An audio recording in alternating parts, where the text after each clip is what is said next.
Hola, bienvenidas y bienvenidos a Ciudad de Letras. Mi nombre es David Navarro y hoy quiero hablarles nada más y nada menos que un clásico de la literatura, un clásico de los espantos, del terror, de los fantasmas o del thriller psicológico. Eso está en discusión interpretativa porque esta novela precisamente ha generado eso. Ha generado toda una ola de interpretación en donde algunas personas dicen, sí, son fantasmas, hay una base real fantástica en esta novela, y para otros es totalmente un thriller psicológico donde la protagonista imagina todo lo que está observando, viendo y que le genera espanto en esta novela. Estoy hablando nada más y nada menos que Otra vuelta de tuerca de Henry James, publicada en el año de 1898. Es el primer libro de este canal del siglo XIX, así que nos complace en este especial de Halloween traer a colación al famoso escritor Henry James. Acompáñenme.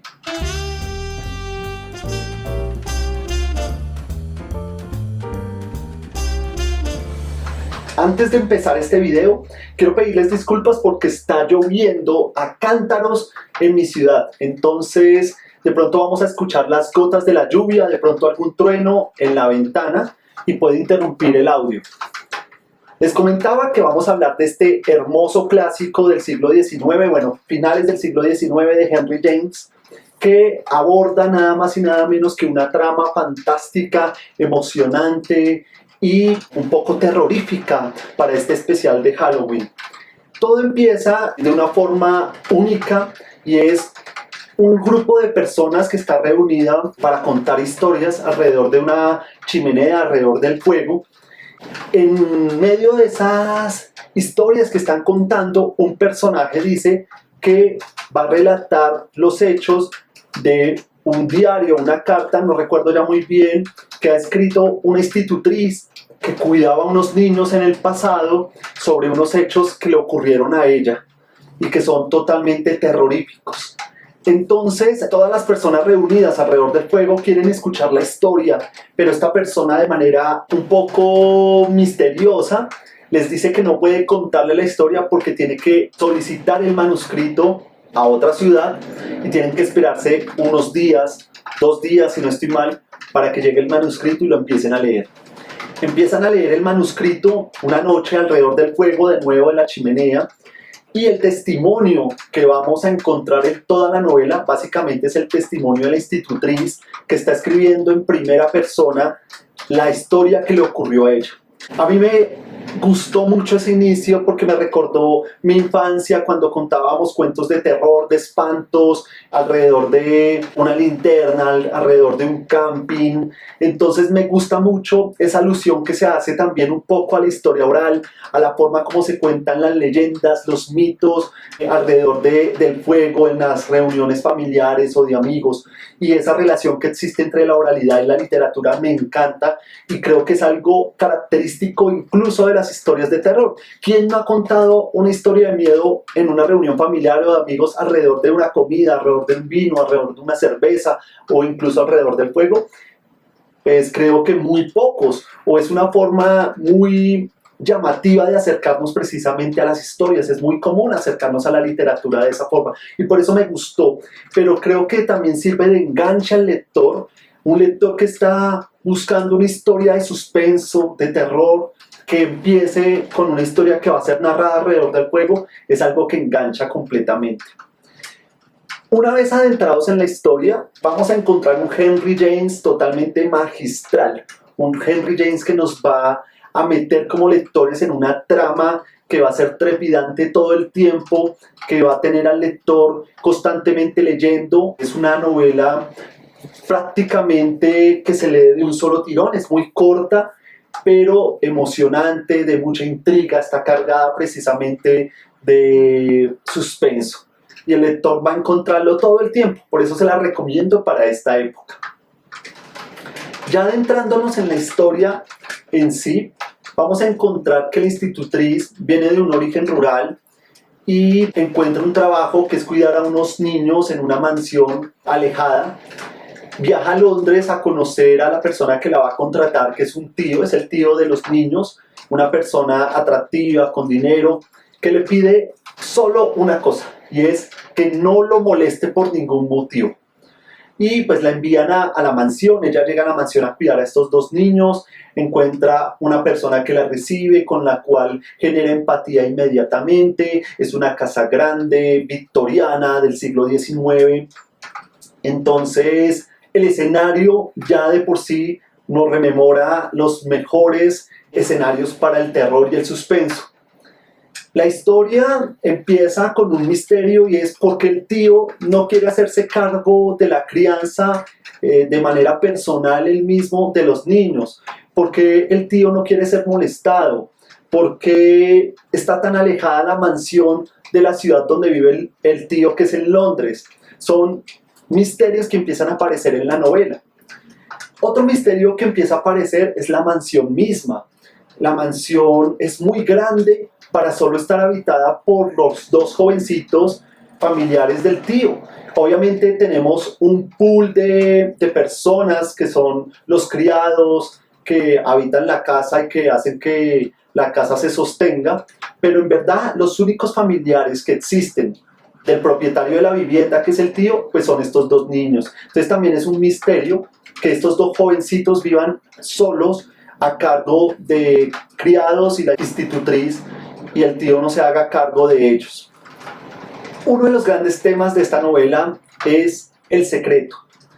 Y al principio se nos va a mostrar porque, pasado poco tiempo de llegar la institutriz a la mansión, llega una carta del colegio del niño que dice que ha sido expulsado, pero nunca se nos dice por qué ha sido expulsado. Entonces ese es el primer misterio que aparece ya como tal en la novela, y es por qué ha sido expulsado. No se nos dice a nosotros como lectores. Entonces es un misterio, un secreto que hay que develar a lo largo de la novela. El segundo va a aparecer más hacia la mitad del libro. Son unas muertes en extrañas circunstancias de la antigua institutriz y de uno de los criados de la mansión. Entonces esas dos muertes tan extrañas va a generar sospecha, suspicacia, intriga y un ambiente de suspenso en la novela.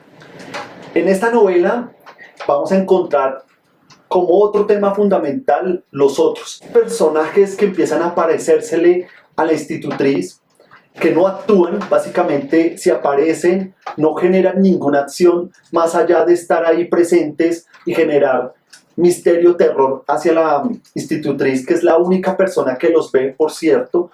Los niños, ni la ama de llaves, ni los otros criados parecen ver estas personas, estos espantos, fantasmas que está viendo la institutriz. Entonces genera una primera alerta, un primer misterio, una primera pregunta también al lector sobre estos fantasmas, y es: ¿tienen una base real? Es decir, ¿son verdaderos fantasmas, espantos que están apareciendo? ¿O algo está pasando en la psicología de la institutriz que se los está imaginando?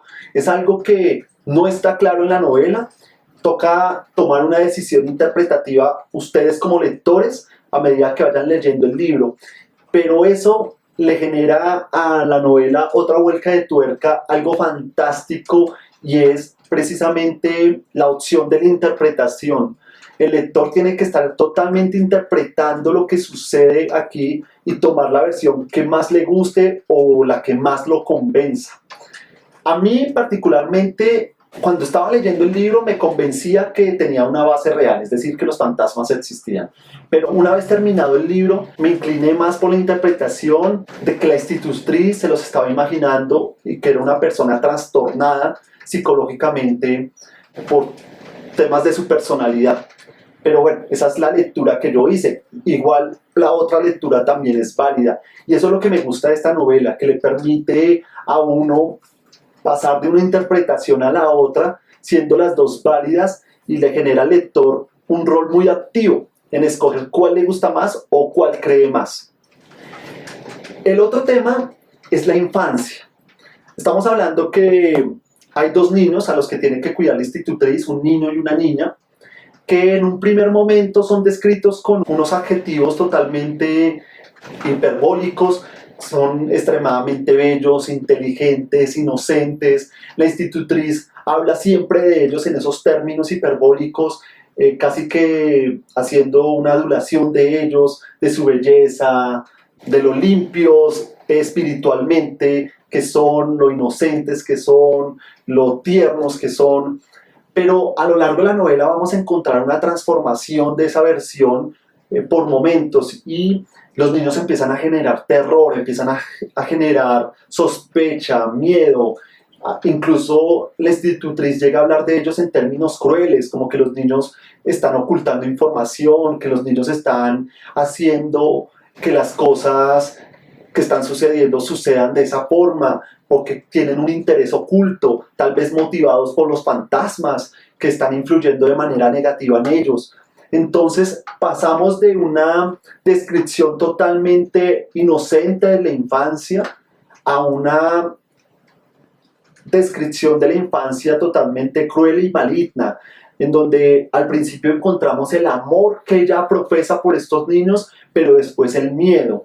Entonces, a nosotros como lectores nos abarca la pregunta de ¿debemos creer en la versión de los niños? Es decir, que ellos no ven a estos personajes que se están apareciendo, o ellos están mintiendo por alguna razón. Es una pregunta que nos empieza a intrigar como lectores y nos va a llevar hasta el final. Pero lo interesante aquí es esa transformación que se genera de la infancia, de algo inocente a algo terrorífico que genera miedo. Por último, me gustaría hablar del papel de la institutriz, que yo considero es fundamental para comprender las diferentes interpretaciones que se pueden hacer de esta novela. La primera es que la institutriz en un momento puede parecer como una persona inquisidora, que quiere controlar la vida de los niños de una forma incluso autoritaria, controlarla en todos sus aspectos. Y de esa forma ella empieza a tener ciertos comportamientos obsesivos con ellos, y pareciera que hay unas alucinaciones o que ella está trastornada psicológicamente con esto de los fantasmas, que de pronto solo están en su interior, en su mente, y que los está usando para justificar esa obsesión de control sobre ellos.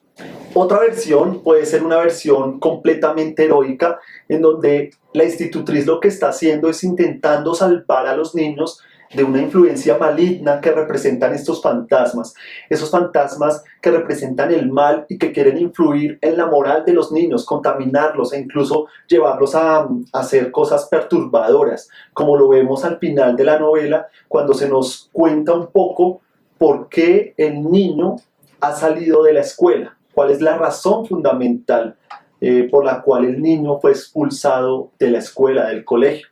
Entonces, una versión interpretativa puede ser la institutriz como una persona heroica que quiere salvar a estos niños de esa influencia maligna.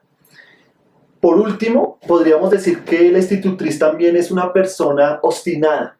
Obstinada porque aunque ella empieza a dudar incluso de su criterio sobre los fantasmas, si son reales, es decir, si hay una base real de esas apariciones, ella, aunque sabe que está dudando por momentos, quiere seguir adelante con esta interpretación, se casa con ella, incluso empieza a ordenar las pruebas de su relato y las pruebas de lo que está sucediendo en el día a día de la casa para argumentar y justificar sus comportamientos. También es obsesiva en el sentido de empezar a construir los hechos a su medida, e incluso llega a ponerle voz a algunos fantasmas, a algunas apariciones, cuando estos no han hablado. Entonces, eso nos lleva a pensar que la obstinación de ella está construyendo el hecho, está construyendo ese hecho fantástico que la está atormentando.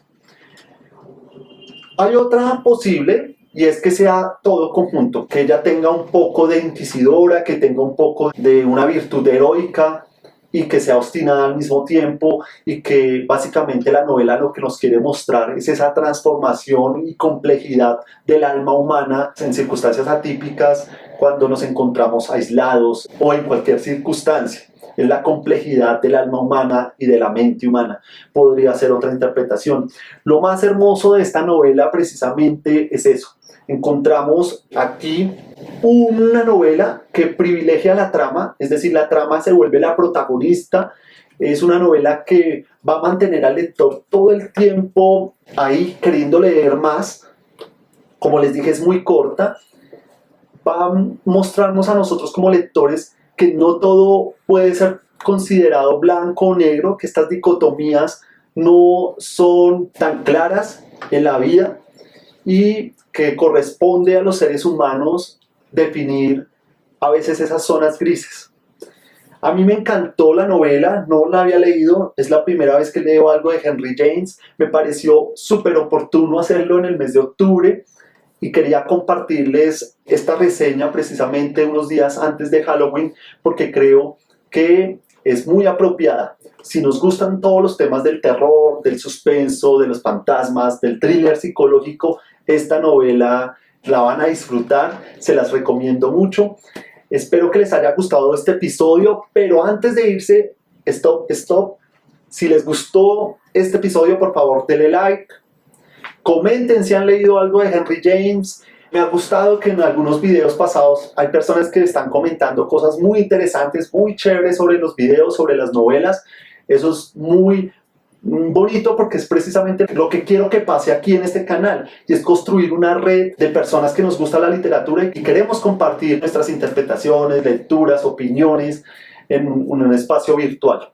Entonces, por favor, coméntenlo, compártalo. Un abrazo y nos vemos luego.